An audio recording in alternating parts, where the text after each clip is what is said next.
এই ঠান্ডা ঠান্ডা দিনে স্যুপ খাওয়ার মজাই আলাদা।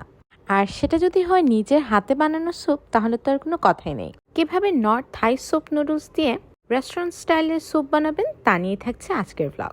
আমি প্রথমেই 1 প্যাকেট নর্থ থাই স্যুপ নিয়ে নিব। তার মধ্যে প্যাকেটের ইনস্ট্রাকশন অনুযায়ী পানি ঢেলে দিব।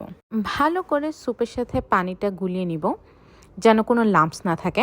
অন্য একটি পাত্রে ডিম ফাটিয়ে সেখান থেকে শুধুমাত্র ডিমের হলুদ অংশটা গুলিয়ে রাখা স্যুপের সাথে মিশিয়ে দিব। এরপর কিছু জুলিয়ান কাট করা হাড় ছাড়া মুরগির মাংসের মধ্যে গার্লিক জিঞ্জারের পেস্ট, সাথে একটু black pepper, red chilli powder আর সল্ট মিশিয়ে ম্যারিনেট করে 8 ঘন্টার মতো রেখে দিব। মাংসটা ম্যারিনেট হতে হতে আমি চলে গেলাম আমাদের বারান্দায়। আমাদের বারান্দায় আসলে একটা লেমন গ্রাসের গাছ আছে, যাকে অনেকে স্যুপের পাতাও বলে। এইটা স্যুপের মধ্যে আলাদা একটা ফ্রেগ্রেন্স অ্যাড করবে, সেজন্য সেখান থেকে 2টো পাতা নিয়ে আসলাম। এবার একটু তেল দিয়ে নিব, আপনারা চাইলে বাটারও দিতে পারেন।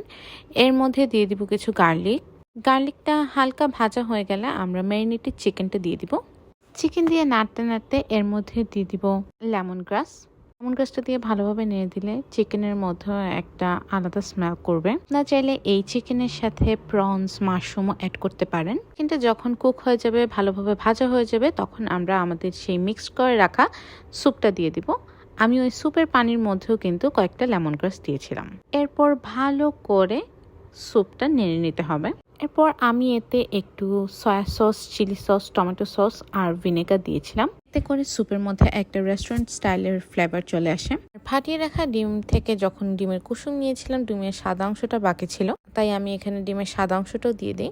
এরপর ভালোভাবে নেড়ে নিলেই তৈরি হয়ে গেল আমাদের গরম গরম soup. Thanks for watching. See you in my next blog.